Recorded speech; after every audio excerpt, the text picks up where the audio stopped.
Welcome to agree tourism विश्व, blend of rural and urban culture. दोस्तों, इस video में हमने जो गवर्नमेंट ऑफ महाराष्ट्र ने एग्री टूरिज्म पॉलिसी अप्रूव किया है, वो पॉलिसी एग्जैक्टली क्या है, वो पॉलिसी का किसे किसे उसका बेनिफिट होगा और वो पॉलिसी का पर्पस क्या है, और इस पॉलिसी के थ्रू जो फार्मर है उन्हें क्या क्या बेनिफिट मिलता है, ये सब कुछ पूरे वीडियो में आपको दिखाई देगा। आई होप इस वीडियो का आपको हेल्प होगा और एग्री टूरिज्म ऑफ महाराष्ट्र का जो पॉलिसी है वो आपको समझने में कोई प्रॉब्लम नहीं होगा। हम आगे देखेंगे पॉलिसी के बारे में।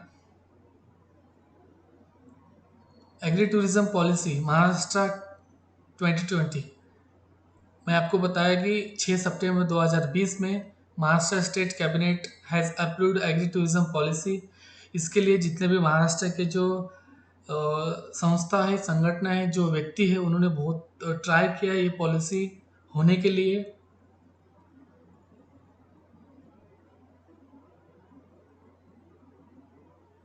जैसा कि आपको पता होगा, MTDC Maharashtra tourism development corporation, ये टूरिज्म डिपार्टमेंट की बॉडी है गवर्नमेंट की।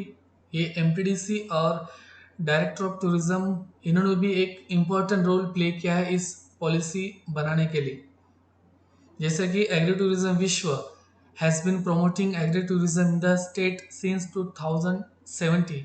2017 से एग्री टूरिज्म प्रमोट कर रही है, एग्री टूरिज्म, रूरल टूरिज्म को।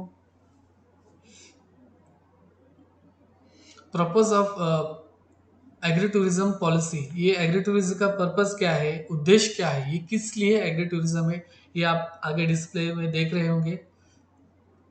Give tourist the pleasure of farming and the village, promote agribusiness, develop agri develop village through agritourism, provide a rightful platform for agriculture product।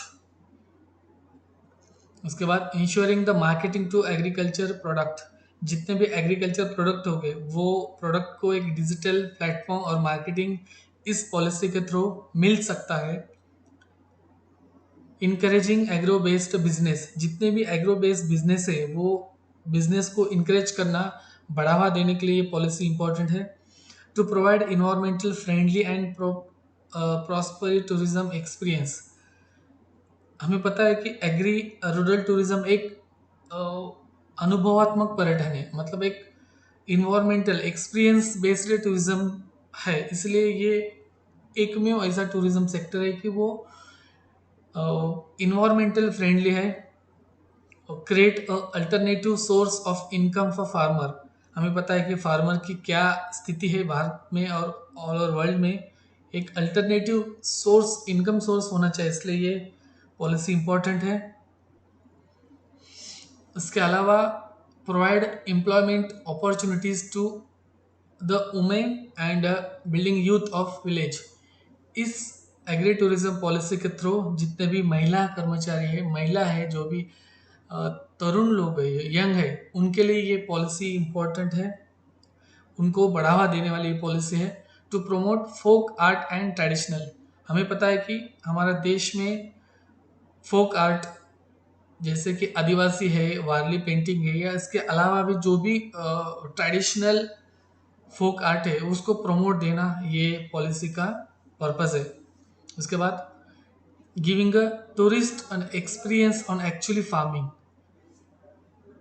Exactly main M तो है इस agri tourism policy का कि जो actual farming है उसका experience देना tourist को।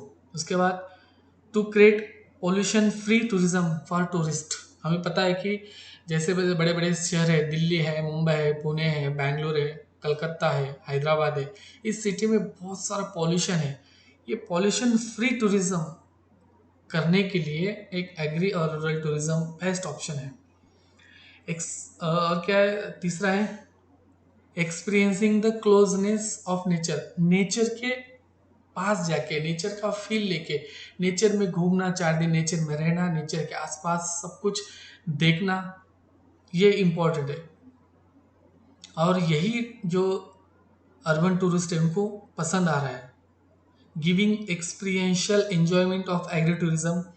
The established Maharashtra Agriculture and Rural Tourism Committee, जैसा कि जितने भी टूरिज्म सेंटर्स है, agri tourism centre, rural tourism, इसको प्रमोट करने के लिए एक एग्री टूरिज्म और रूरल टूरिज्म कमेटी होने वाली है। उसके थ्रू महाराष्ट्र के जितने भी टूरिज्म सेंटर है उनका प्रमोशन करने वाले हैं। यूटिलाइजेशन ऑफ पैडी ऑफ गायरान, मतलब जितने भी हम बोलते हैं ना कि अनयूज लैंड है, उस लैंड को ये एग्री टूरिज्म के लिए यूज करना ये इम्पोर्टेंट पर्पज है ये एग्री टूरिज्म पॉलिसी का। एक्सपीरियंस द नेचर इन्वायरमेंट,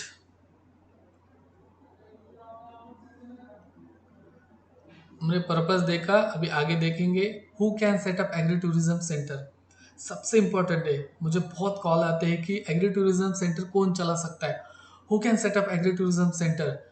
तो बहुत ही क्लियर है, आप डिस्प्ले में देख रहे होंगे, एक फार्मर, इंडिविजुअल फार्मर ये एग्री टूरिज्म सेंटर शुरू कर सकता है, रन कर सकता है। एग्रीकल्चर कोऑपरेटिव सोसाइटीज, जैसे महाराष्ट्र में बहुत कोऑपरेटिव सोसाइटीज है, वो लोग भी कर सकते हैं ये एग्री टूरिज्म सेंटर। इसके बाद agriculture science and research centre in state, जितने भी agriculture science and research centre है वो भी एग्री टूरिज्म सेंटर चला सकते हैं। उसके बाद agriculture colleges, agriculture universities, farmer partnership institutions, any company, organic farmer, a farmer engage in any agri business, ये सब लोग एग्री टूरिज्म सेंटर चला सकते हैं।